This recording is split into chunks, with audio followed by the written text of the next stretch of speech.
Olá, pessoal. Bom dia, boa tarde, boa noite, tudo ao mesmo tempo para todos. Estamos aqui no mais um Insights da Framework, um evento para falar de negócios, tecnologia, papo descontraído. Hoje nós temos o Insights da Saúde. Vamos falar com duas pessoas magníficas, feras de mercado. A Daniela, CEO da YouCare, e conselheira da FBH, Federação Brasileira de Administradores Hospitalares. E temos a Lília Hoffmann, diretora executiva de tecnologia da BP, a Beneficência Portuguesa de São Paulo, que também é conselheira da FBH. Certo? Gente, tudo bem com vocês?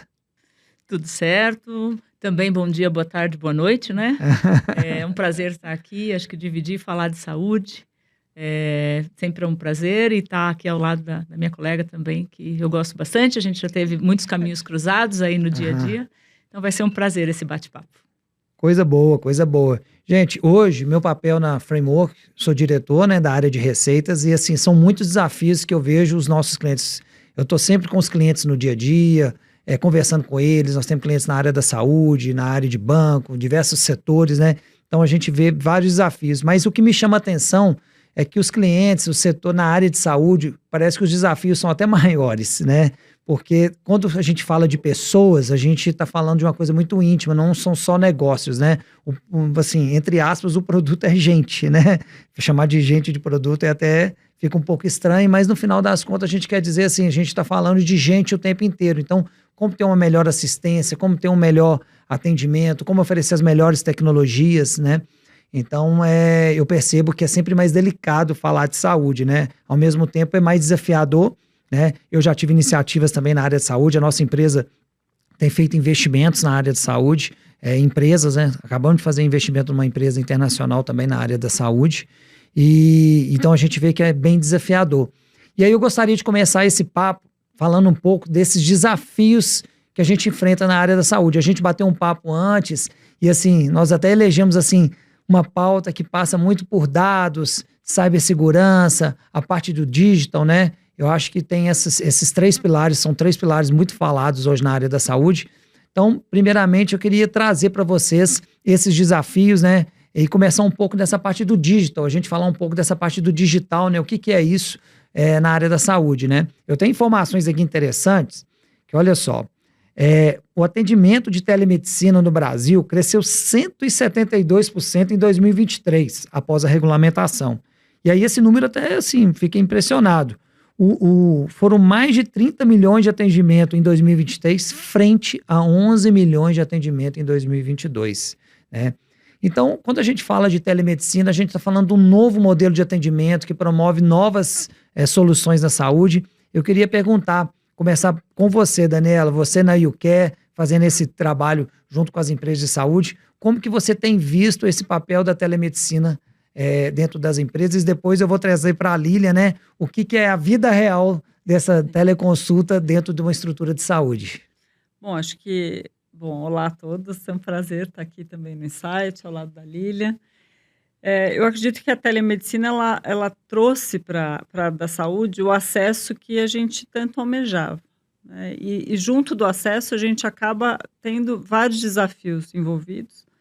E até quando a gente estava conversando anteriormente, né, sobre como que a gente vai construir, né, essa discussão, já existem soluções prontas, né? Então, como que a gente incorpora essas soluções e mostra para o paciente, que é o maior elo, né, do negócio saúde, o quanto ele poderia ser beneficiado em relação a isso, né? Então, eu acho que o desafio não está mais na tecnologia, na solução, mas em mostrar que faz sentido, né, para vários casos e fazer com que as pessoas entendam e possam usar sem problema nenhum dentro, né, de certas normas e assim por diante.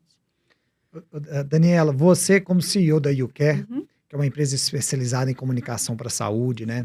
Quando você vai falar com o seu mercado, com seus clientes e vem um assunto sobre essa telemedicina, teleconsulta, qual que é o sentimento? Você vê que isso já está resolvido, que as barreiras já foram ultrapassadas, ou se precisa comunicar ainda muito para as empresas? Como que você sente isso como executiva dessa área? Sim, acho que o maior desafio é a questão da educação, né? A gente fala que em marketing a gente tem aqueles P's, 8 P's, 4 P's. Um deles a gente fala que é a educação.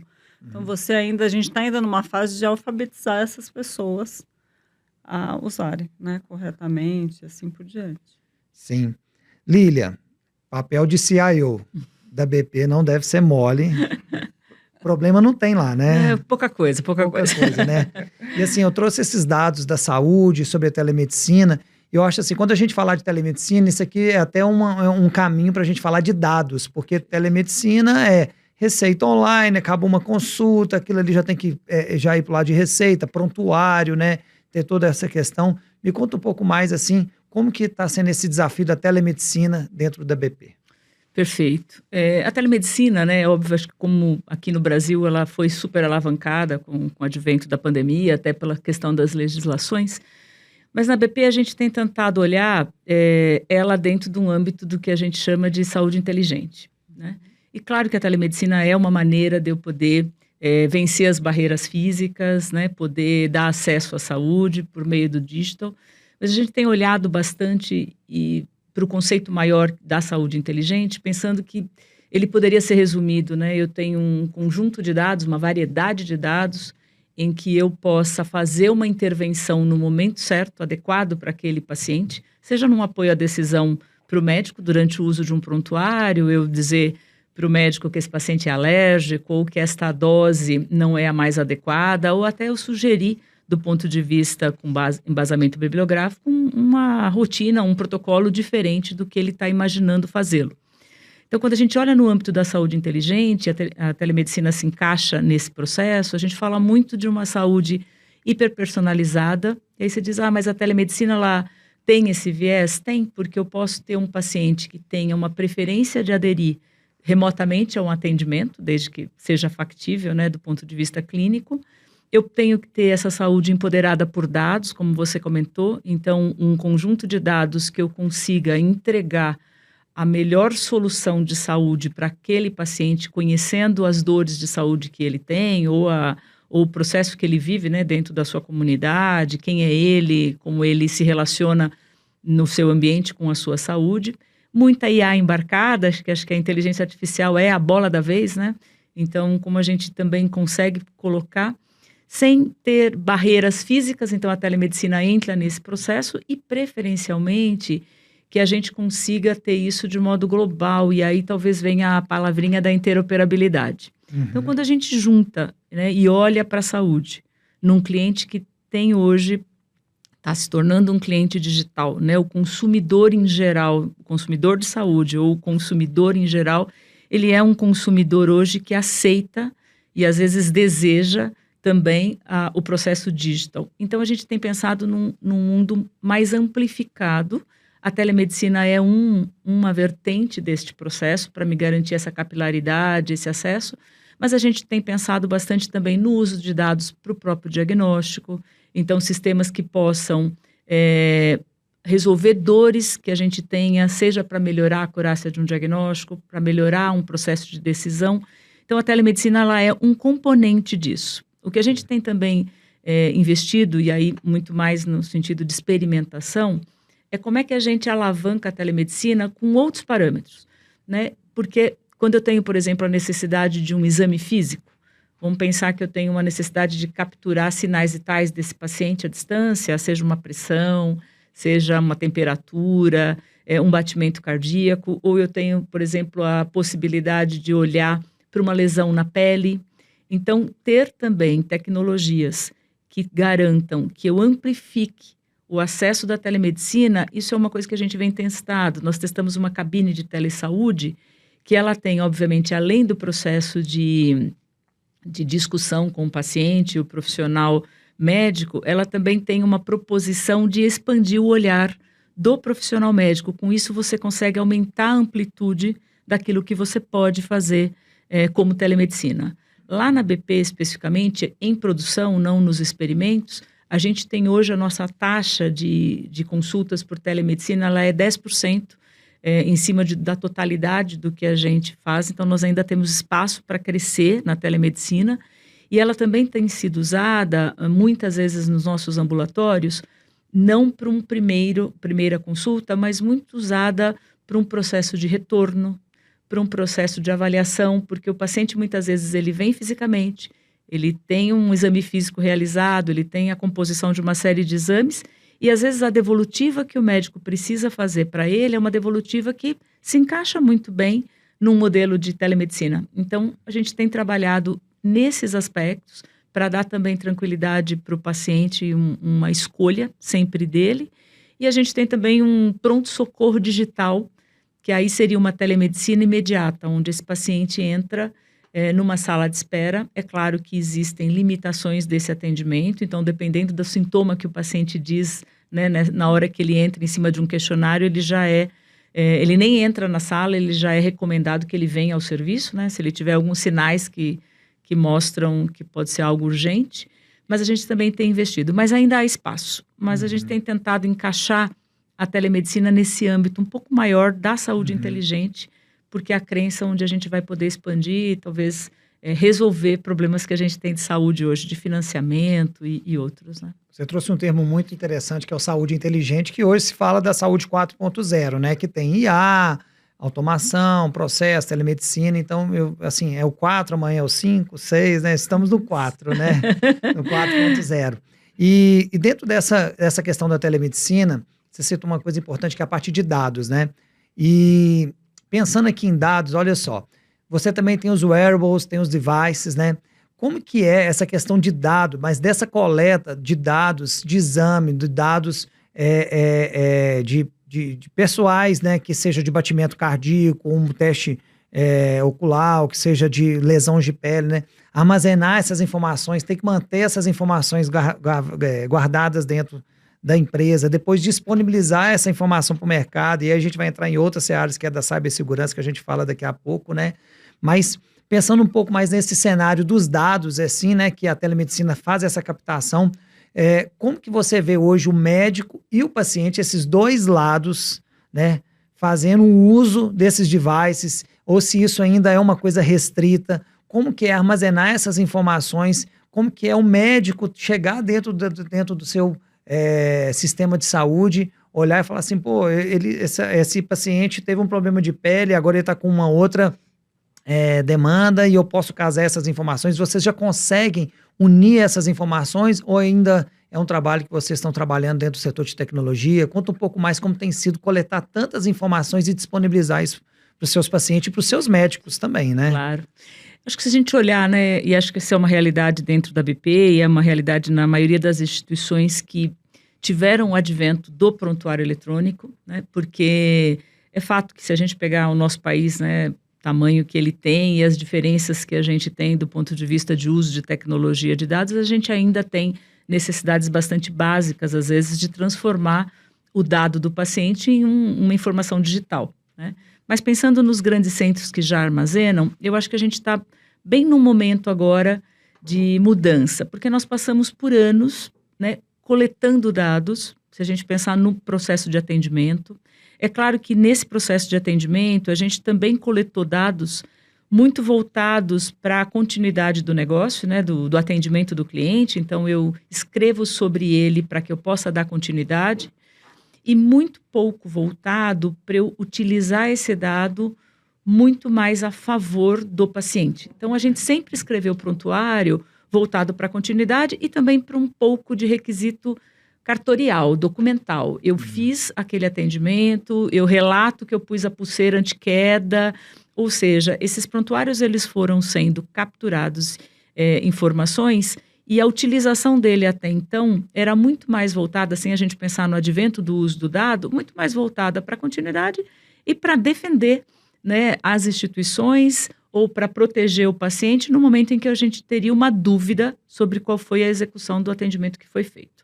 Então, por muitos anos a gente armazenou. Eu costumo dizer, né, fazendo uma metáfora muito simplória, mas dizer assim, a gente tem grandes geladeiras e a gente abasteceu de muitos ingredientes, né? E a tecnologia, por muito tempo, ela foi responsável por olhar a temperatura da geladeira para manter esse ingrediente bastante fresco, mas chegou num momento onde a gente precisa dos chefes de cozinha, né? A gente precisa transformar tudo isso que está armazenado em algo palatável para que a gente possa utilizar. E eu acho que a gente vive esse momento. Quando a gente olha, né, todo o processo de integração que a gente viveu dentro das instituições.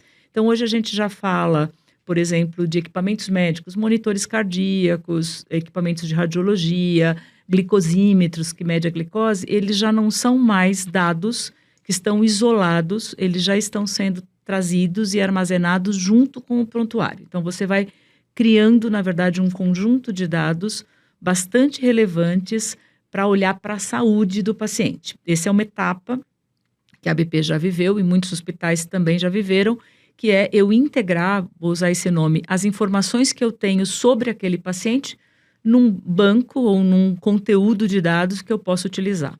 Aí a gente tem o desafio na sequência, que é a interoperabilidade propriamente dita, que é eu trocar o dado com o outro serviço que atende este paciente. É claro que no Brasil ainda a gente não troca dados entre hospitais, entre serviços de saúde, mas a gente já troca dados, por exemplo, com a operadora.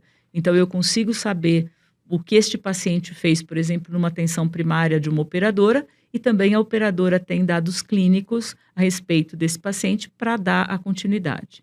Quando a gente olha para o uso de dados, se armazenou muito.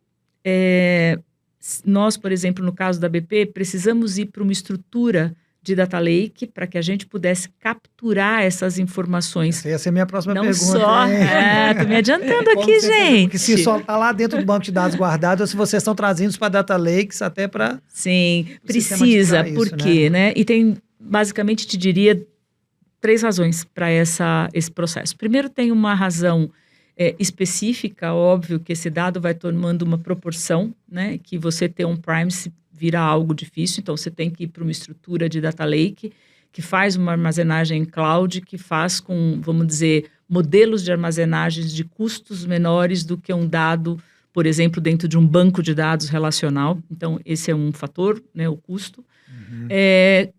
O dado que você pode enriquecer, então, à medida em que você tem, por exemplo, um dado estruturado de um banco, mas você consegue ter, de um banco de dados, você consegue ter uma geolocalização, você consegue ter outras informações que este paciente tenha, desde que ele permita, óbvio, que eu posso começar a compor, né, esse dado. Depois eu dou um exemplo que a gente usa para fazer previsão de no-show, que usam os dados mais, né, não só ali do hospital.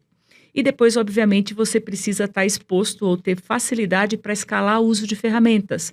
Então, você diz, bom, se eu fico com tudo aqui dentro do meu banco, armazenando, tudo estruturado, eu não posso, por exemplo, colocar um cientista de dados olhando um banco que está na operação e fazendo, por exemplo, um modelo para explorar aquele dado, porque eu comprometo a eficiência do prontuário, né? Ele vai ficar mais lento, ele pode piorar a minha operação.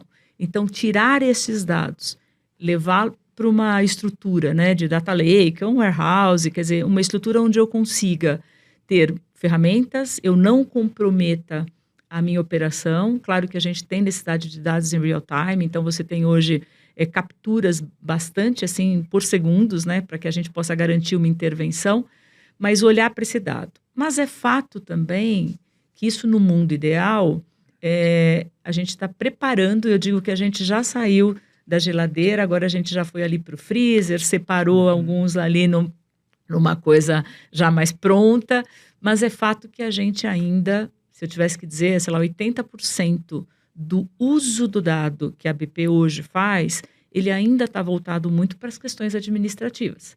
Então, a gente olha muito para o dado financeiro, para o dado administrativo, para o dado em real time, para o dado gerando produtividade e eficiência. E 20% a gente já olha para o dado clínico. E nós, na BP, pelo menos, temos a crença de que a produtividade que eu consigo extrair utilizando os dados financeiros, de back-office, comprando melhor, fazendo um processo de supply mais adequado, uma gestão de leitos, que são tudo coisas administrativas, vai gerar uma produtividade, vai gerar um funding que justamente me permite ir aprimorando o uso das questões clínicas. Agora, então, como que prova isso? Como que você consegue provar isso dentro de uma estrutura onde custo manda, né? Perfeito. Que nós temos um aumento hoje, depois pós-pandemia, aumento da estrutura de custo no setor da saúde, que vai ser até a pergunta a fazer para a Daniela nesse caminho, mas assim, eu queria entender no BP como que vocês conseguem provar, vocês da tecnologia, porque assim, quando o board fala assim, ó, gente, precisamos reduzir custo, todo mundo começa a bater porta na tecnologia, arruma uma solução para mim que reduz custo, arruma uma solução que reduz custo. Tem muito esse viés do setor de tecnologia, né? De ter essa varinha mágica que pode reduzir o custo de todo mundo. Como que vocês estão fazendo para fazer esse trabalho em cima dos data lakes, onde vocês consigam olhar para essas informações, ter insights a partir delas? Então, se vocês têm um lab ou se vocês são pequenos grupos que vocês criam dentro, possam criar protótipos ou MVPs, que aí, a partir dali, vocês falam, gente, nós temos informação aqui que permite a gente reduzir 10% na compra de materiais.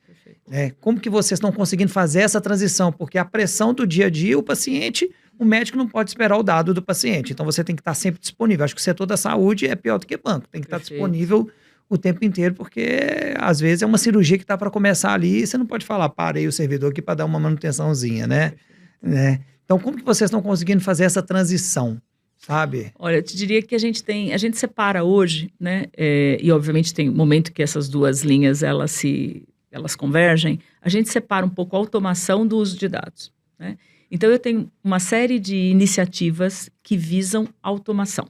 Então, eu vou usar, por exemplo, um RPA, um Robotic Process Automation, coisas que garantam que eu gere uma eficiência, não necessariamente sempre eu tirando os seres humanos, pode ser que eu mantenha, mas a gente olha, por exemplo, os business plans das tecnologias muito voltado para eficiência. Então, eu efetivamente ganho. Então, vou dar um exemplo simples. A maioria dos hospitais utilizam hoje ferramentas de automação, por exemplo, para você pegar autorização, né? Então, o paciente, ele agenda um exame, vem um autosserviço digital, chega lá, eu tenho um agendamento. No passado, a gente tinha uma pessoa que, na verdade, entrava no site da operadora, colocava lá os requisitos, o pedido e tudo mais. A operadora avaliava, tinha o retorno para a gente do sim ou do não, isso feito manualmente. Dentro dessa cadeia, eu tinha N tempo para isso, né? E eu tinha também ineficiências, porque aí eu digitei uma carteirinha errada, eu fiz um processo ineficiente naquilo. Isso resultava, se eu fosse medir o ser humano digitando e o robô fazendo, o robô é mais caro, então não valeria a pena.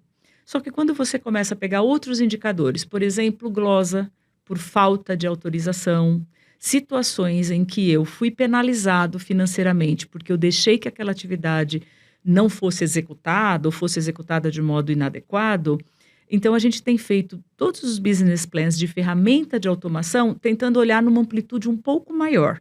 Então, eu aplico, eu talvez não troque, às vezes tem até, poxa, eu estou tirando uma pessoa porque o robô vai fazer o papel dela, ok? Isso entra na conta também. Agora, a gente tem tentado olhar de modo mais amplo. Isso quando eu falo de automação. Quando a gente fala de dados, a BP sempre acreditou que o uso de dados, e quando a gente instituiu, por exemplo, isso em 2018, quando a gente começou a olhar para dado assim com mais, vamos dizer, frequência, né? Porque a BP implantou prontuário já assim bem tarde, né? Perto das outras instituições. Ela era uma empresa bastante analógica há 10 anos atrás.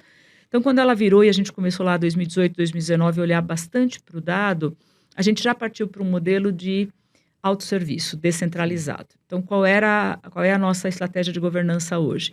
A tecnologia, ela é responsável por manter o dado, por governar o dado, por obviamente, manter essas bases, fazer a acurácia do dado, mas apenas isso. Quem utiliza os dados, os que a gente chama hoje de analista de informação, são as áreas. Então, isso pode ser de um simples dash sendo criado para olhar, por exemplo, uma receita diária, que é um que a gente utiliza muito, né? A gente acompanha diariamente se as nossas entradas financeiras em real time estão de acordo com o orçamento que a gente tem para o mês. Então, a gente não espera chegar ao final do mês, olhar no retrovisor, falar, nossa, não atingimos o orçamento. A gente vai dia a dia e, com isso, a área vai pegando os desvios, entendendo, nossa, por que eu tive um custo super exagerado aqui, se, na verdade, não era estimado. Então, esse conceitual de ter o autosserviço das áreas fez com que a gente levasse talvez um pouco mais de tempo para ter um conjunto de dados administrativos úteis para tomada de decisão, e é aí que a gente consegue mostrar o valor do dado, porque eu tomo a decisão do investimento, às vezes de alavancar um negócio, às vezes de fechar. Eu tenho que fechar este negócio, porque Habilitou novas áreas, né? habilitar áreas, decisão, a relação com as operadoras, porque é claro que a gente tem planos que tem vários produtos dentro de um plano de saúde. Claro que eu tenho produtos deficitários e tenho produtos que são superavitários. Não dá também para eu dizer para o operador, olha, só traz para mim os superavitários, né? Eu preciso trabalhar um mix, então eu tenho que trazer, no caso da BP, ela tem 2 instituições, né? Uma mais, vamos dizer, premium, que é o Hospital BP Mirante, e a gente tem um outro que é já para operadoras que tenham um nível ali médio, às vezes até de entrada de uma operadora. Então, eu posso atender desde uma operadora que tem direito ao mirante, né, um profissional que tem um plano mais caro, vou dizer assim, até uma operadora, da mesma operadora que tem um plano mais simples. Quando a gente usa o dado para isso, você consegue começar a equalizar e ter discussões na mesa dizendo, olha, ok, eu vou te atender porque eu dou acesso, mas eu preciso que isto, no todo, me garanta algum tipo de retorno, porque se eu também, você drivar para mim somente esses planos que eventualmente não cobrem o meu custo, eu acabo entrando num processo. Então, o dado para nós, quando eu falo de IA, tem uma maneira um pouquinho diferente que a gente usa para medir, vamos dizer assim, o ROI. Mas o dado a gente tem usado muito em relação às tomadas de decisão que a gente pode ter a partir dele. Então, vale este investimento porque eu consigo ter, por exemplo, eu crio um conjunto de dados que eu vou segmentar melhor o paciente. Perfeito. O que eu ganho? Eu vou melhorar, vou alavancar esse business, tenho aqui, eu vou aumentar essa carteira em X%, representa tanto dinheiro, e aí volta esse número. Consegue fazer uma leitura melhor, né, do seu exame. E assim, respondeu muito bem, porque é isso, a minha dúvida às vezes é como que a tecnologia... Você falou do RPA, né? Muitas vezes não é a troca de gente, mas é a qualidade do dado Exatamente. que entra para formar seu data lake, que vai formar os dados para poder alimentar as outras áreas. E aí essas outras áreas têm dado real de verdade para tomar decisão de glosa, tomar decisão dentro de uma instituição privada, né? Perfeito. E assim, aproveitando sobre essa questão dos dados, a gente falou um pouco de Dani, você está aí tratando com múltiplas empresas, conselheira da FBH, né, conhece esse sistema hospitalar como ninguém.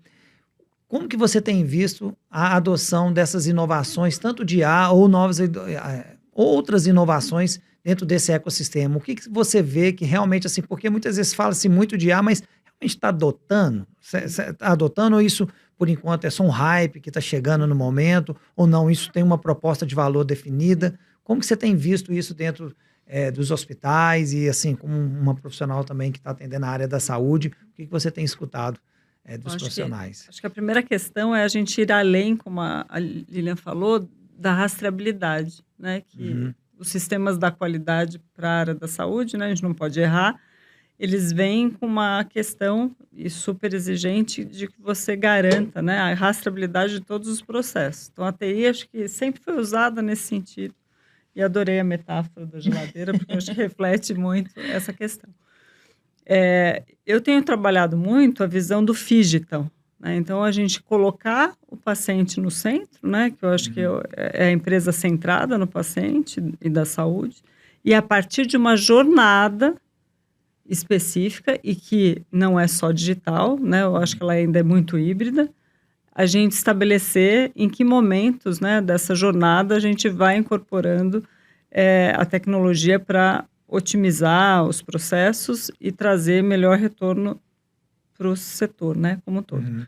Quando a gente fala de inteligência artificial, eu acho que a gente pode ir também além dos hospitais, né? Então, laboratórios, né, de medicina diagnóstica, a gente vem acompanhando uma atenção muito importante nesse sentido, né, de você conseguir, através da inteligência artificial, trazer dentro dessa jornada diagnósticos mais rápidos.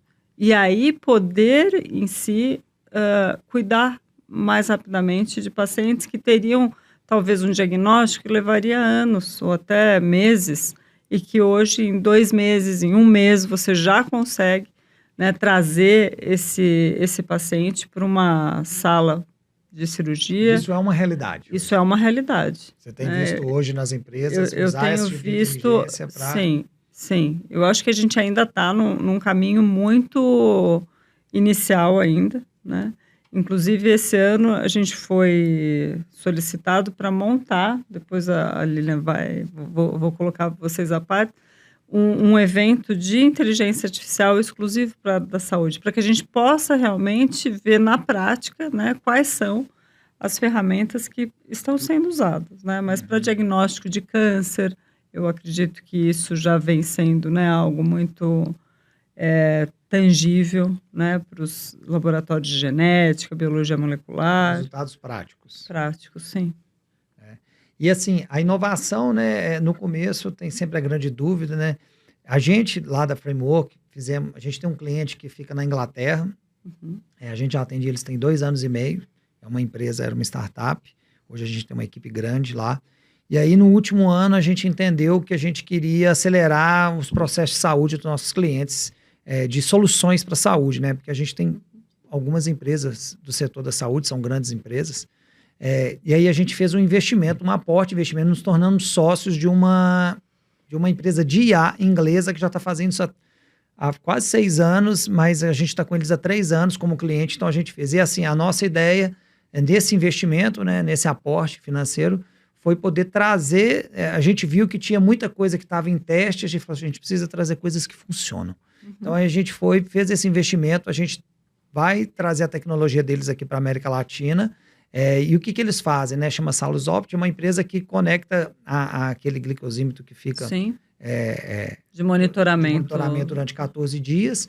Então, eles fizeram isso junto com o sistema NTS, fizeram com várias inglesas, e aí eles começaram a criar modelos que pegaram dados de várias pessoas e começam a entender naqueles 14 dias o tipo de comportamento que teve, o que pode acontecer nos próximos dias. Então, a gente está aprendendo com eles a usar esses dados. Mas nós estamos trazendo essa tecnologia para usar aqui. Então, a gente está tentando trazer a inovação de uma forma mais prática. Mas o que eu vejo hoje? Muitas vezes a inovação ela exige um tempo de investimento, um capex alto, você tem que tratar, né? Estou contando esse caso assim, porque a gente está tentando cortar caminho, porque a gente vê assim, levar para o setor da saúde, vamos testar, mas até quando eu vou ficar testando essa tecnologia, né? Então, eu queria saber, assim, você falou da inovação, da IA, dos laboratórios, né? Como que você vê que essas empresas estão adotando essas novas tecnologias? Qual é o caminho que eles estão utilizando para adotar essas novas tecnologias, né? Através de convênios internacionais ou adoção de empresas de tecnologia? Como que você viu que tem sido o caminho deles ou é o mercado que está pressionando e eu preciso adotar essa tecnologia, o custo está alto? Como que você tem visto um pouco? É aquela história do bando de dados, né? Como que a gente sai desse bando de dados que as empresas têm? Eu acho que, principalmente, a parte administrativa, que a Lilian colocou muito bem, a IA, a gente tem acesso e tem comando. Acho que a partir do momento que a gente envolve um paciente nesse processo, não é só a plataforma, a ferramenta, a solução, mas é o que está por trás disso do paciente dar o opt-in, né? Você ter acesso a essas informações e ele saber até que ponto você vai poder usar essa informação, né? A gente está estudando uma solução bem interessante, que agora, eu acredito que nesse ano, inclusive em BH, eu não vou citar ainda a empresa, mas a ideia de você oferecer um plano de saúde que ele tem um preço flexível, a partir do momento que você realmente melhora a condição de saúde desse paciente. E ela é baseada no diagnóstico, né? Então, a gente fala que a medicina diagnóstica, ela corresponde a 70% do diagnóstico do médico.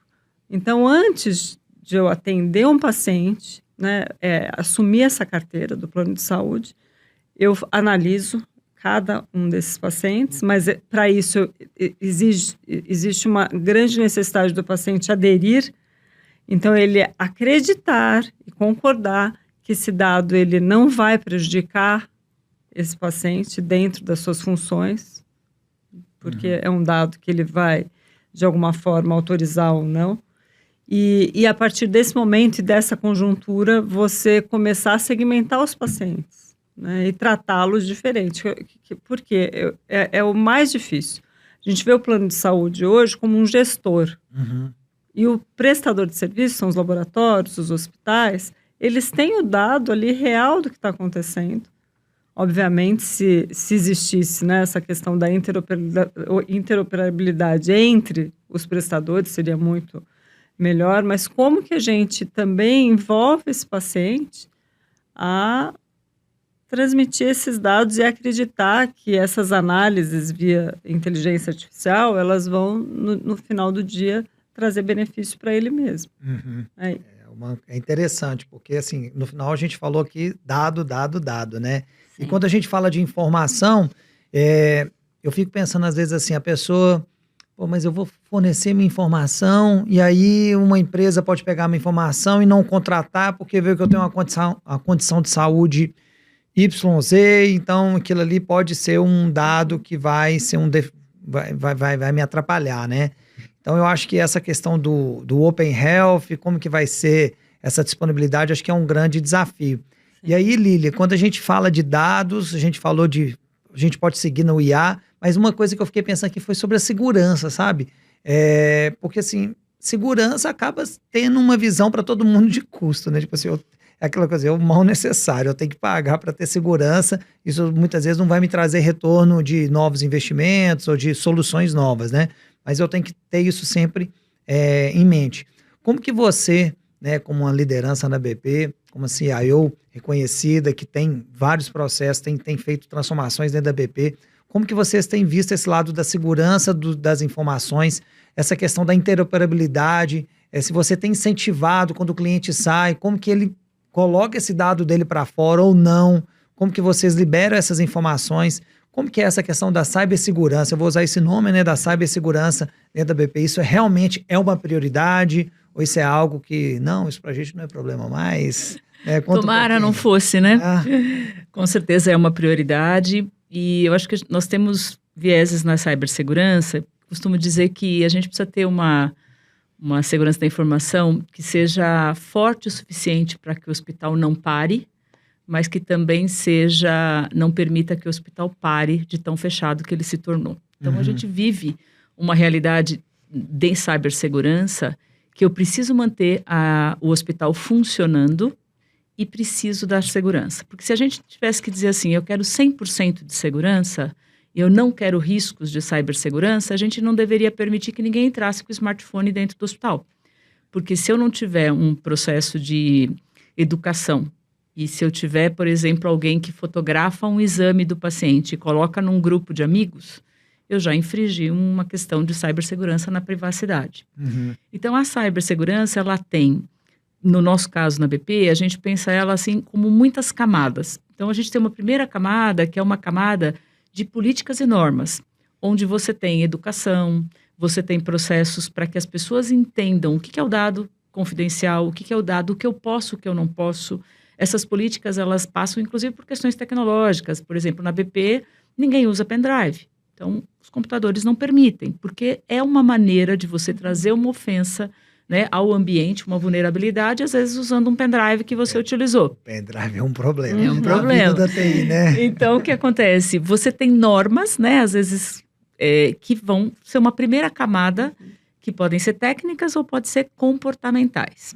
A partir do momento que você consegue vencer, né, o trabalhar essas camadas, claro que a gente tem uma camada técnica propriamente dita. E o que a gente tem visto muito claro é que, assim, o nível de sofisticação que os modelos de vulnerabilidade, né, que tem hoje para se garantir que eu consiga invadir, até pelo próprio valor que o dado de saúde tem, então seja para capturar o dado, seja para impedir que o hospital continue trabalhando, né, os famosos ransomwares que permite que você, quer dizer, bloqueia todo o seu sistema e depois faz processo para que você possa ou tenha que pagar resgate para liberar, fez com que também existe uma sofisticação muito grande do lado das maneiras como essas, vamos dizer, essas ofensas, essas vulnerabilidades chegam.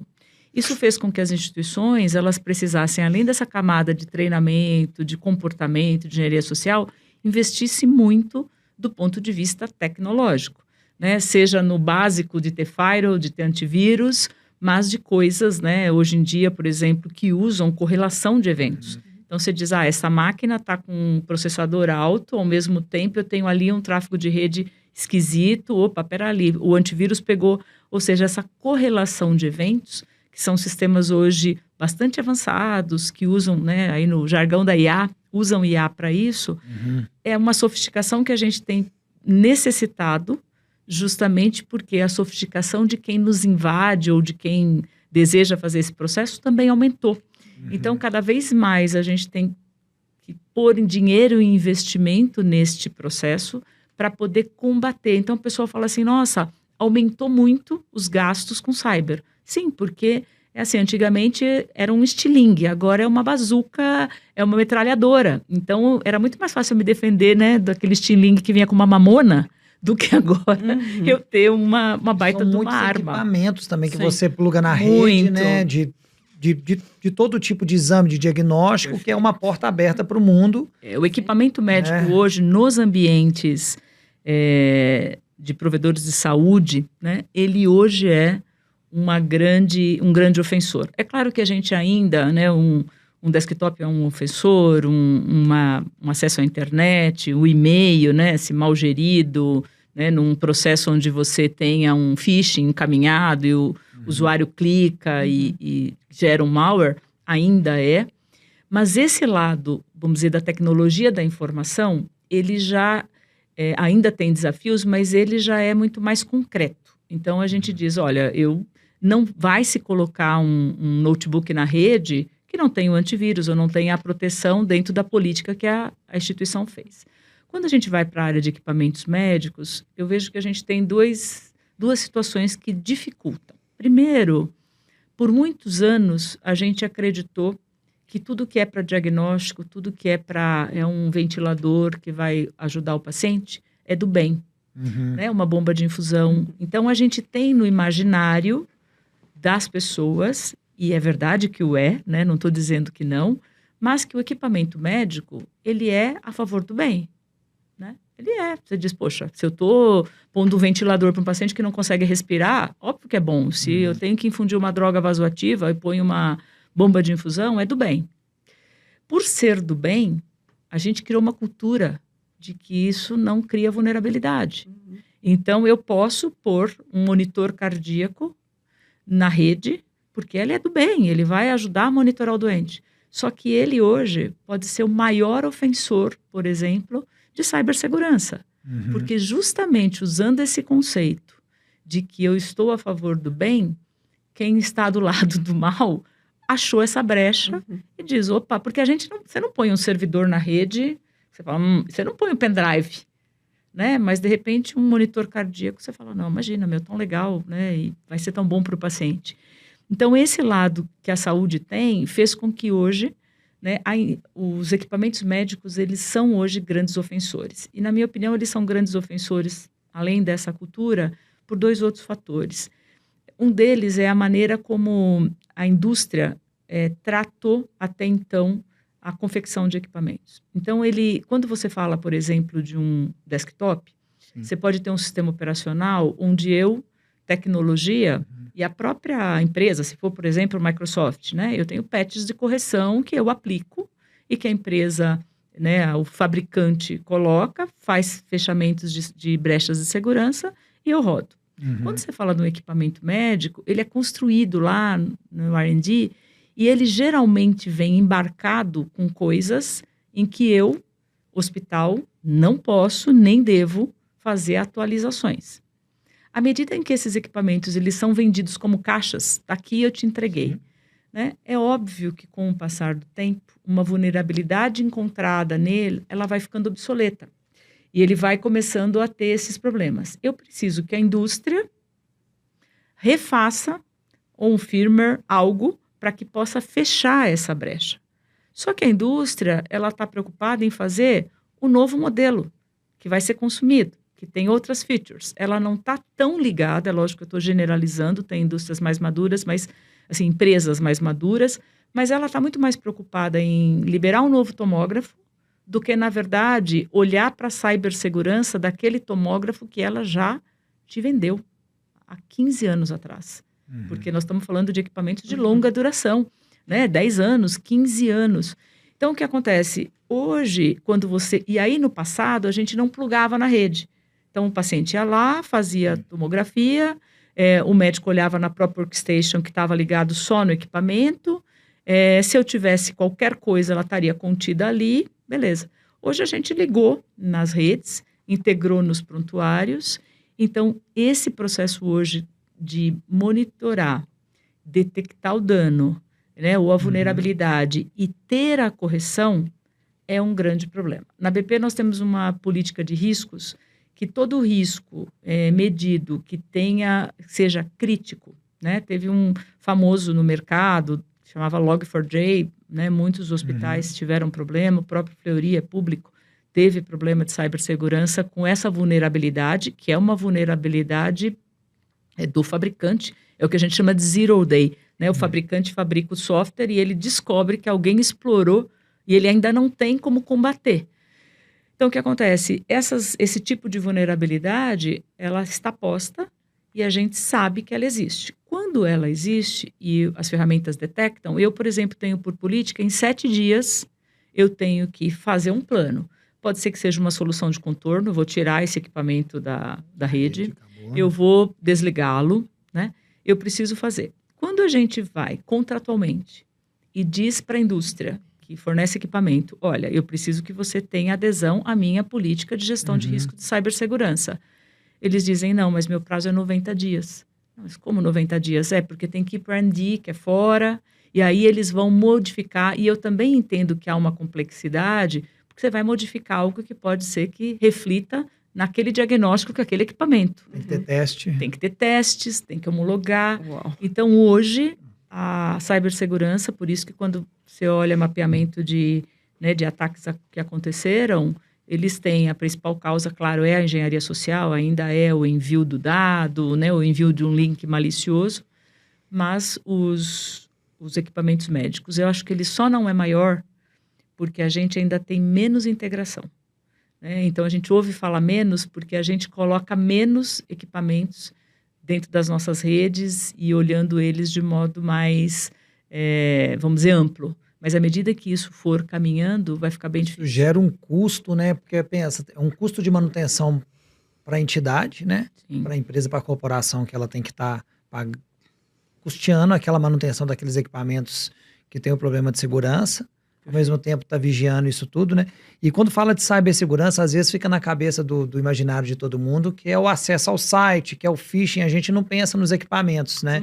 E a gente começou nosso papo aqui falando de telemedicina e tem esses aumentos de devices, de você instrumentalizar o próprio paciente da casa dele para ter equipamentos, para olhar fundo de olho, essas questões todas que até o próprio celular às vezes consegue fazer, né?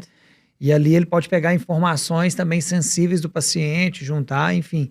Aquilo ali vira um problema. E assim, pensando nisso, Open Health vai acontecer ou é algo que está muito distante? Porque existe o falar do Open Health, né? Mas é porque a gente às vezes faz uma analogia, né, com o Open Bank, mas são sistemas completamente diferentes, são interesses completamente diferentes, né? Na verdade, o banco já virou um bicho digital, né? É diferente da saúde. Você acha que o Open Health no Brasil... é uma realidade muito distante, ainda tem muita discussão, ou é algo que a gente pode falar, não, tá aqui, tá batendo na porta, ou alguma grande empresa vai capitanear, ou o governo tem que fazer isso, senão a gente não vai acontecer. O que você fala um pouco mais sobre isso? Depois a Dani também pode dar uma palha sobre isso. Quando a gente fala do Open Health, né, se a gente pensar, vamos dizer, numa primeira iniciativa que houve, né, ainda que de discussão, e depois, hoje em dia, na minha opinião, existe um vácuo. Você pode procurar sobre o tema, ele meio que ficou parado. Mas se falava muito do Open Health ligado à saúde suplementar. Então, na verdade, com fundamento que ela permitisse que um paciente migrasse de um plano de saúde para outro, conhecendo seus históricos de saúde. Então, lá no passado, é como se fosse mesmo um setor bancário, né, que você tem transações que são padrão, e você poderia... Então, ele tinha um pouco essa conotação de estar quer dizer, a saúde suplementar poder usar também para este processo e você poder migrar de plano, vamos dizer assim. Quando olha para esse tema especificamente, eu diria que eu gostaria realmente que ele acontecesse. Então, eu particularmente sou a favor do Open Health. E é claro que a gente tem no nosso país, né, N situações de dizer assim, mas quem será o portador do dado? Né? E eu acho que a gente não pode fugir do que já existe. O portador do dado em termos de compromisso de dono do dado é o paciente. Né? Mas que ele guarda esse paciente. Isso, então. Quando a gente fala nesse processo, eu vejo 2 caminhos, né? Eu acho que tem um caminho, porque quando eu pergunto assim, onde o paciente guarda hoje o prontuário dele? Nos hospitais, nas instituições. A gente tem que guardar por 20 anos para ele. Então, se era papel ou é digital, eu hoje sou obrigada a ter infraestrutura, tecnologia, armário, se fosse físico, para guardar por 20 anos. Então, as instituições de saúde, hoje, já são os fiel depositários, como diz a lei, dos prontuários. Então, hoje, o paciente pede uma cópia, né, mas eu tenho que manter esta informação do ponto de vista legal, com privacidade e tudo mais. Então, a armazenagem de onde fica, para mim, não é o maior problema. Porque hoje, a gente já armazena descentralizado. Eu já tenho lá, se eu estivesse atendendo no papel, eu tenho já um prontuário de papel de um paciente, aí a continuidade da vida dele tem um pouquinho lá no posto de saúde que ele passou, depois ele foi num outro serviço, ou seja, o conjunto de dados, se a gente pensar no digital ou não no físico, ele já está armazenado em algum lugar. E hoje, por lei, é quem atende. Ótimo. A partir do momento que armazenado ele está, o que falta para a gente interoperar e a gente ter vamos dizer, o Open Health no seu conceito macro, na minha opinião, seria, primeiro, a gente ter padrões, o que também não é um problema tecnológico, né? Hoje a gente já tem padrões tecnológicos, o FHIR é um exemplo, que permite isso. Aí você fala, um repositório único é a única saída? Não necessariamente. Por quê? Se eu tiver padrões e eu tiver uma força de lei que me obrigue a gerar este dado para o cliente, à medida em que ele precisa, e esse dado ele ser um dado dentro de um padrão que ele possa ser interoperável, a gente poderia ter vários conceitos. Você poderia ter o paciente demandador, onde ele quer receber, captura tudo, ele não tem hoje a autoridade de pedir que eu apague, ele pode pedir que ninguém use pela LGPD, mas eu tenho o direito de manter, porque também é uma defesa para mim do cuidado que eu prestei. E esse paciente ele poderia portar este dado, e à medida em que ele vai numa outra instituição, ele diz, eu já passei lá na BP, a outra instituição capturaria, porque seria padrão, é uma maneira. E existe também uma possibilidade, aí pensando em iniciativa governamental, que este dado ele pudesse também ter um terceiro elo, se a gente pensar, né, a gente comentou de blockchain, você dizer, poxa, eu tenho um elo da cadeia que é o provedor, eu posso ter um elo da cadeia que é o paciente, eu posso ter um elo da cadeia que é a operadora, eu posso ter um elo da cadeia que é o governo, e que a gente pode também tratar que tipo de dado. Então, o governo poderia, sim, ter acesso a esse dado, de repente, anonimizado, para que políticas públicas fossem mais amplas, né? Ou, se eu disser o seguinte, não, eu particularmente escolho que o meu dado não seja anonimizado. Eu vou compartilhar o meu dado com uma operadora, porque vai ter como a Dani falou, vai ter um plano de saúde que vai, por exemplo, diminuir meu custo se eu estiver embarcando numa prevenção. Então, tecnologia não falta. A gente diz, então, por que a gente não dá esse passo? Eu acho, infelizmente, que a gente vai precisar de uma lei, né? Como foi anos atrás, quando surgiu a troca de informação em saúde suplementar, né? O famoso TIS. Porque, hoje em dia, quando eu uso uma medicação, eu faço um exame, ou eu consumo uma diária, eu uso exatamente o mesmo código que o Brasil inteiro usa. Porque a gente tem a TOCLA de saúde suplementar. E por que os hospitais aderiram? Porque veio uma normativa, porque no fundo, quem tinha que prestar conta deste dado era a saúde suplementar. Mas quem tinha o dado eram as instituições. Então, a legislação, quando chegou, eu estava nessa época no Oswaldo Cruz, eu lembro também da gente dizer, nossa, mas nós vamos ter que investir. nós vamos ter que gastar E muito. para poder fazer, porque a gente também não tinha o TIS, não tinha os códigos, né? Sim. Mas as instituições tiveram que fazer para continuar atuando nesse mercado. Então, eu particularmente acho que nós vamos ter que ter uma força de lei que obrigue, acho que essa é a palavra, que as instituições exportem ou que tenham a possibilidade de entregar ao cliente o seu dado num padrão. E, na minha opinião, quem tem que gerir este dado é o cliente.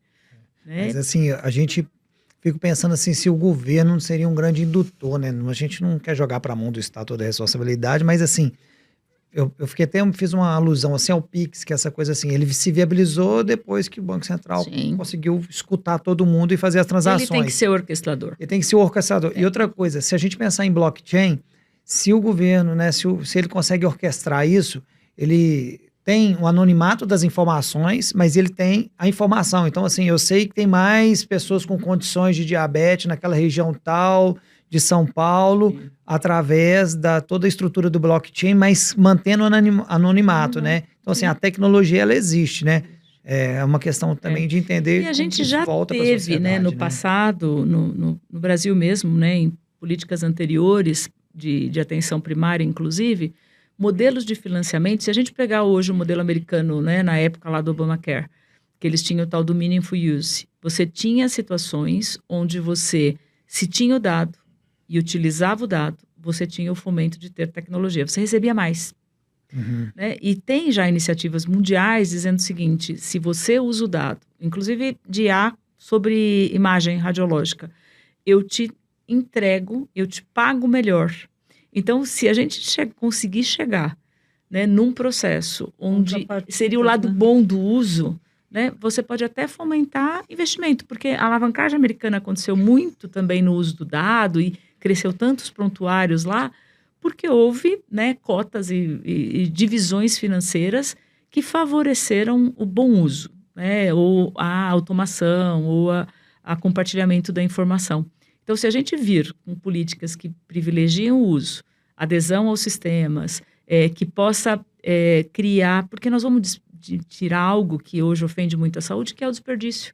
Né? A saúde tem muito desperdício, porque a gente tem repetição de tudo. Né? A gente não tem continuidade. Então, se a gente unifica o dado, a gente poderia... E a gente pode ter coisas do tipo... Vamos pensar que a gente tenha um prontuário unificado do paciente. Sim. Por ele ou pelo governo. Eu tenho que ter uma restrição em não repetir um exame, eu como provedor.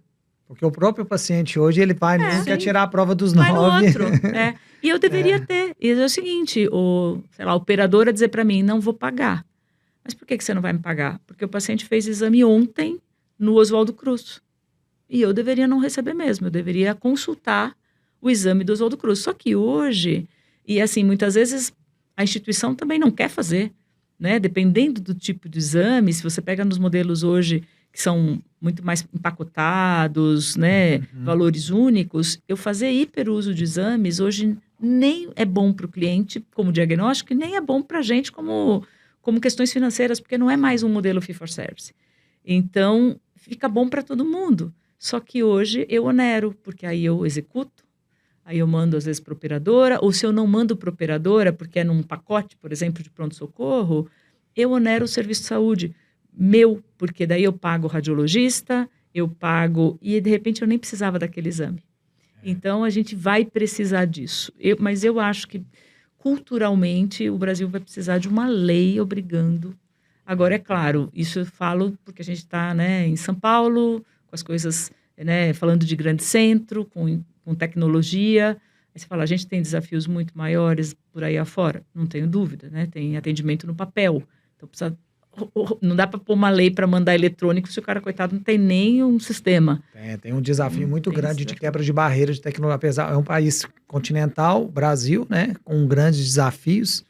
Então, eu vejo que a gente fala de grandes centros, são desafios diferentes do que a gente teria como governo, como falando assim, de ser orquestrador, né, de dados, para a situação nacional. Mas é um caminho de maior autonomia e melhor eficiência do sistema, né?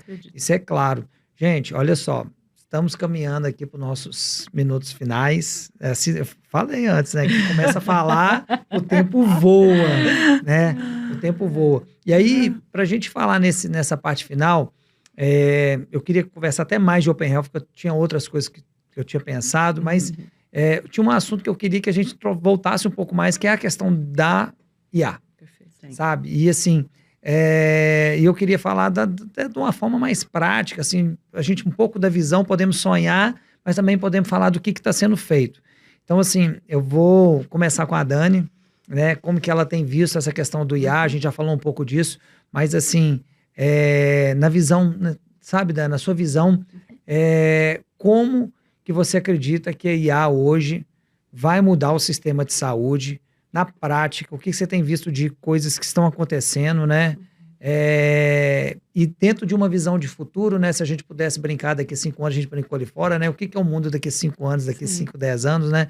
Onde que você acha que essa transformação vai acontecer? Ontem eu estava lendo uma reportagem, acho que foi na Dinheiro, falando sobre que o Warren Buffett falou assim, que se ele tivesse que investir agora, ele investiria, brincou, se eu fosse um investidor sério, eu investiria numa empresa de golpes. Porque assim, vai todo mundo se passar por todo mundo agora. Aí eu vi a Sonaro, que é a tecnologia da OpenAI, criando clipes de músicas fabulosos, ou seja, pô, vai fazer mais clipe de música com vídeo, gravando câmera, ou vai ser tudo formatado em IA, né? E vai começar a ficar tudo igual, vai ficar tudo diferente, enfim, né? Então tem muitas dúvidas sobre esse caminho, né? Mas dentro do sistema da saúde, né? Como que você vê assim, o lado positivo e o que você acha que a gente tem que tomar muito cuidado com a adoção de IA no sistema hoje? Bom, vou começar com o lado negativo. Tá bom. Acho que essa falta de letramento, assim, a gente está aqui conversando com vocês dois, que são super especialistas em TI. É um grande centro, né? E a gente tem essa falta de letramento que acaba... E não letramento em tecnologia, porque são pouquíssimas instituições que vai ter uma Lília. É uma falta de letramento da liderança, né? Então, como que isso chega à liderança para que ela possa ver uma forma positiva? E nós hoje já falamos muito sobre a questão da ambidestria, né? Você trazer para esse profissional que muitas vezes na liderança dos grandes serviços, pequenos, médios, são médicos, né? São profissionais da saúde que não tiveram esse letramento, né? E que eles aprenderam a fazer tudo para que o paciente viva. Então, nesse momento, ele não tem esse anticorpo de o que é certo e o que é errado. Ele tem que fazer viver, né? E o quanto a gente precisa ajudar esses profissionais a serem alfabetizados também nesse sentido. Quando a gente fala agora do lado positivo da inteligência artificial, eu entendo que, nesse momento, ainda é muito modismo. Acho que as pessoas querem se aproveitar dessa pauta, onda, né? Dessa pauta, porque a gente tem coisas muito importantes a serem feitas antes, né? Então, a partir do momento que eu trago a inteligência artificial para o dia a dia dessas empresas, para que elas possam, né, serem melhor e em termos operacionais, porque a gente está com um problema sério, né, de custos e assim por diante, eu trago para um ambiente tangível a inteligência artificial. Agora você falando, daqui 10 anos, né? Eu gravei recentemente um Dani Talks podcast falando com quem inventou o carro voador da Embraer. E eu comecei o podcast falando, nós estamos em 2030. Como está a parte de mobilidade? Né? E aí ele me traz, porque em 2030 a ideia é que a gente já tem os carros voadores. Eu acredito que sim, né? Que a gente, para grandes centros, a gente vai ter, né, o usufruto aí dessa inteligência artificial. Mas a gente precisa dessa conectividade geral, né? Então, a gente falou em questões muito básicas, né? Então, é um diagnóstico que eu consigo ver num banco de dados, a imagem de uma pinta, eu comparo com a imagem de várias outras pintas, eu já falo se é cancerígeno ou não. Uma anatomia patológica de um nódulo do pulmão, né? 85%, 90% eu já consigo dizer através da inteligência artificial se qual o nível, estágio e assim por diante, né? Com um mínimo de erro. Então a gente vai poder em centros distantes oferecer esse acesso a diagnósticos super importantes. Você acredita Que que a a gente predição é o primeiro grande ganho, assim, ao longo dos anos, assim, essa Eu coisa da acredito que sim, predição, sim. né? É a predição antes da ação, né? Antecipar alguns diagnósticos, né? E agir mais rapidamente. Muito bom, muito bom. Lília, conta um pouquinho. Tem iniciativas de IA lá no BP? E assim, conta pra gente, tô curioso para saber assim, o que tá dando certo e o que não tá dando certo, Legal. né? E Tem iniciativa também. Mas também acho que concordo super com o que a Dani falou, né? Eu costumo dizer assim, quando eu converso com um colega meu, né? E eu digo, você tem iniciativas de IA? Ele diz, tenho, estou fazendo esse MVP, aquele. Eu falo, o que está escrito no planejamento estratégico da tua instituição sobre IA? Nada. Então, Excelente. estamos no caminho errado. Então, o que acontece? Para nós, lá na BP, porque, assim, uma coisa é certa, né? Tem uma frase no Gartner que fala que a única certeza é que a IA pode esvaziar os cofres da empresa se você não encontrar realmente o que você precisa. Então, lá na BP, a gente acabou decidindo, né, na revisão de planejamento estratégico, fazer e setar o que a gente chamou de ambição de IA, quer dizer, o que a gente deseja para o primeiro ano, o que a gente vai pilotar, o que a gente não vai pilotar num primeiro momento, e levando em conta coisas como, óbvio, a viabilidade técnica, porque às vezes a gente tem o sonho de consumo, de, sei lá, descobrir todas as doenças raras nas bases de dados para poder... Não tem viabilidade técnica ainda para isso. tem que ensinar os modelos. Ensinar, Acho que IA faz então, sozinho, né? E a gente tem que ensinar, exatamente. simplesmente. Você tem que ter o que a gente chama de prontidão interna, né? Então, você tem que ter aquela IA que possa ser embarcada e que ela tenha adesão dentro da tua estrutura. E você tem que ter também o viés da prontidão externa, porque não adianta também eu embarcar uma inteligência artificial, por exemplo, num chatbot, para autonomamente atender o paciente para full situações, né? Se ele, na verdade, não tem essa prontidão de consumo, né? Então, então olhar para a ambição e dizer o seguinte, o que a gente quer e como a gente vai, foi uma coisa que nós fizemos exercícios assim, da CEO, todos os diretores e no conselho. Porque a ambição da IA, ela precisa partir como parte de um planejamento estratégico. Porque se eu há anos faço um plano diretor de tecnologia, eu faço baseado num mapa para onde a gente vai, que é o planejamento estratégico da instituição. A IA tem que ser igual. Eu tenho que olhar, ela não pode ser considerada uma ferramenta que você monta ali um grupinho de inovação que fica fazendo 10 mil experimentos. Não que a gente não deva fazer experimentos, mas a gente tem que fazer o experimento baseado em algo que você tem de visão, que você deseja chegar. Posto isso, por exemplo, a BP, ela decidiu ter uma ambição muito mais do que a gente chamou, né? Existe um framework que o Gartner traz nesse sentido, que eles chamam de perseguidor de produtividade. A gente usou a palavra alavancador de produtividade, porque o perseguidor, né, no português parece um negócio que eu vou pegar, vou perseguir. Mas a gente tem olhado como um alavancador de produtividade. O que isso acontece na prática? Nós decidimos montar um COI, um Centro de Excelência em IA, multidisciplinar. Então, claro que tecnologia driva isso, né? Minha turma de dados e analytics e de IA é quem driva, mas eu tenho gente multidisciplinar de N departamentos, onde a gente olha zona de riscos, políticas, o que a gente deseja, onde a gente prioriza, sempre voltado para essa alavancar de produtividade. Dentro desse processo, a gente também tem olhado, que é uma coisa que as instituições esquecem, né? Eu vou falar dos MVPs que a gente está rodando, mas a gente tem olhado o que a gente chama de IA embarcada. Porque dentro de uma instituição, você tem, por exemplo, um prontuário eletrônico. Ótimo. Então, uma das coisas que bate muito na nossa porta, empresas que dizem, olha, eu desenvolvi uma IA para ouvir a conversa do médico com o paciente e fazer a estruturação desse dado, já levar para o prontuário, né, o tal dos scribes. Ótimo, é bacana? Né? Ele além da interpretação, né, da voz e fazer speech do teste, ele faz a interpretação do dado e coloca, isso aqui é alergia, isso aqui é doença pregressa, isso aqui é medicamento em uso. Só que, por exemplo, a aplicação que a gente usa, fabricada pela Philips, ela terá duas versões para frente no roadmap isso embarcado. E sem esse perigo da generativa Sem o perigo, dela sim. delirar, né? com Isso, essas coisas treinado, resolvidas, né? embarcado num processo. Uhum. Então, você diz o quanto nós, instituições, estamos sentando com os nossos fornecedores. Quando eu pego na área de radiologia, então, é a mesma coisa. Para entender, né? Para entender no roadmap deles. Por quê? Eu também testo, por exemplo, uma IA sobre radiologia? Testo.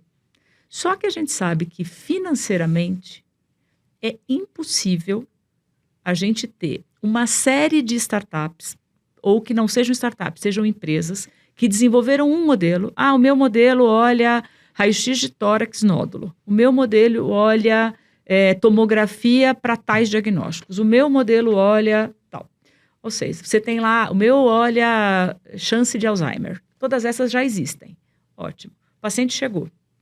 O meu detecta AVC. O paciente chegou.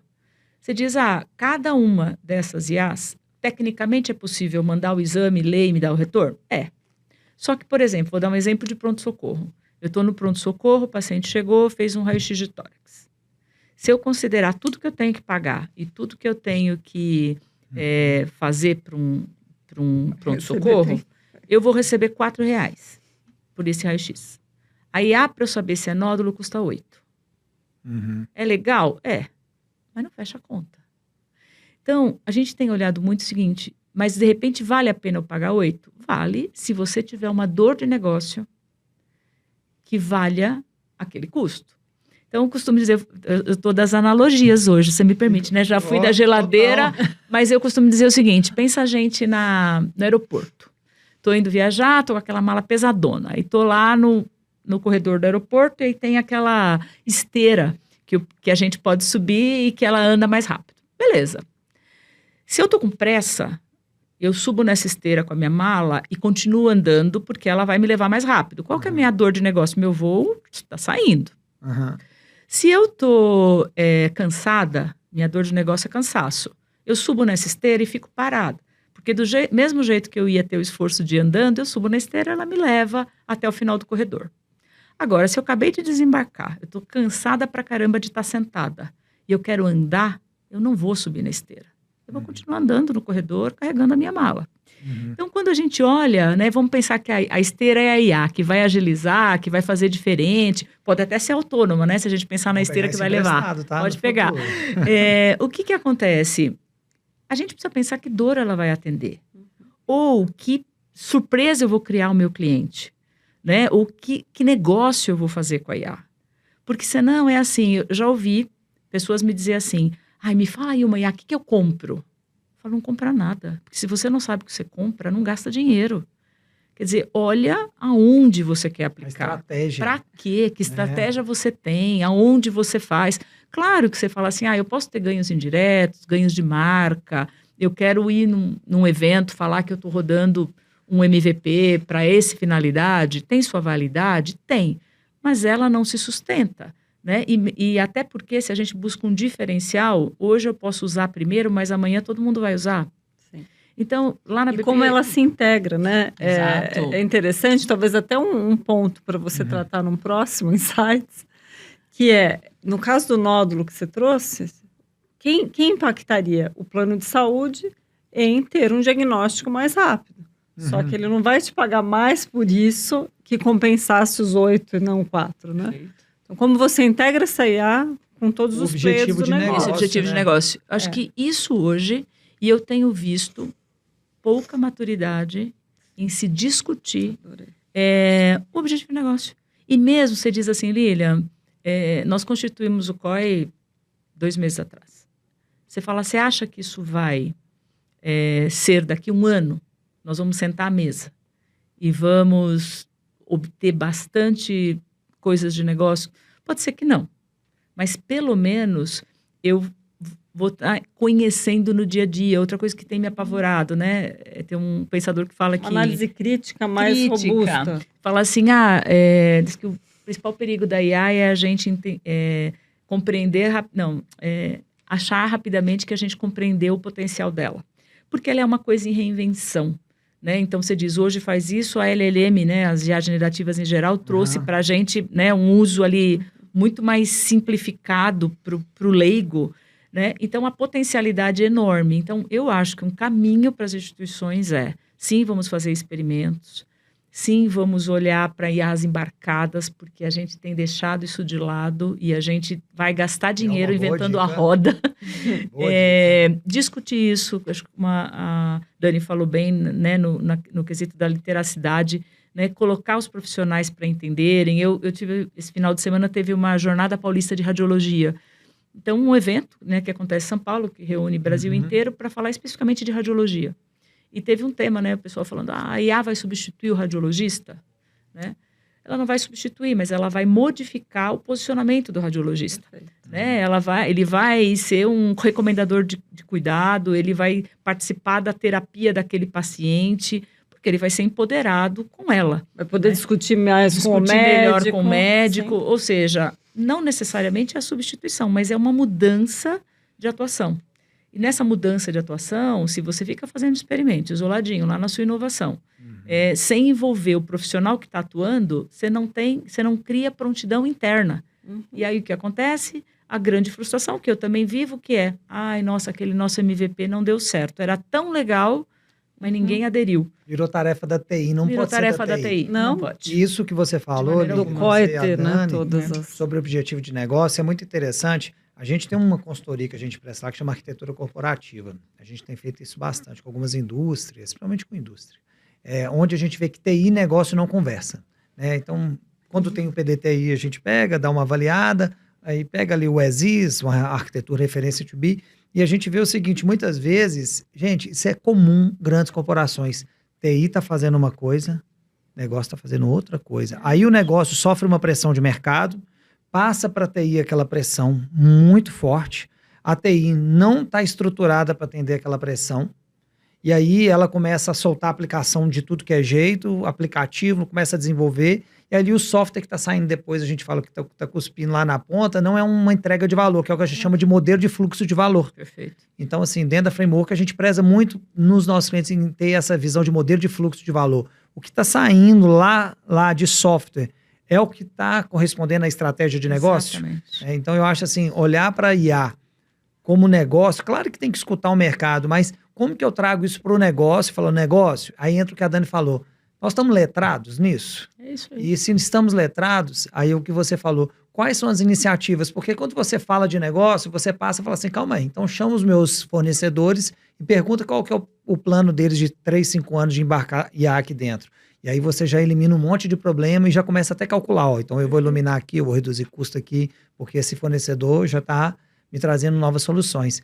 Então, vocês duas falaram coisa assim que eu achei brilhante, que é essa questão de linkar o negócio, porque até então as discussões que a gente está tendo de IA estão voltadas à TI, assumindo o papel, e aí fala de generativa. A gente fez testes com generativa lá dentro, com muitos delírios, que a gente falou, gente, a gente não pode pôr isso no cliente, porque se isso aqui começar a ratear para esse lado de cá, vai começar a entregar informação que não é verídica. E aí a gente começa a comprar um problema.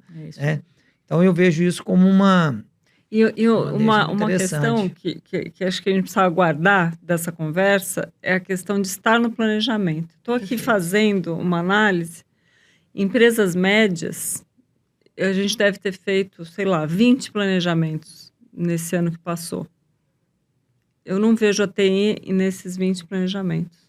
Mas são os COIs, que eu acho que é uma cultura multidisciplinar, que, assim, os americanos, Vale do Silício, sabem fazer isso muito bem, que é trazer cultura multidisciplinar, porque não jogar para a TI toda a responsabilidade, assim, ela é uma executora, talvez, daquele projeto, mas não uma pensadora do projeto. Tem que ser um membro, tem que estar junto. É um membro, né? Aliado ali. Trabalhar junto. Gente, olha só, nós já estamos aqui passando um poucão do nosso horário.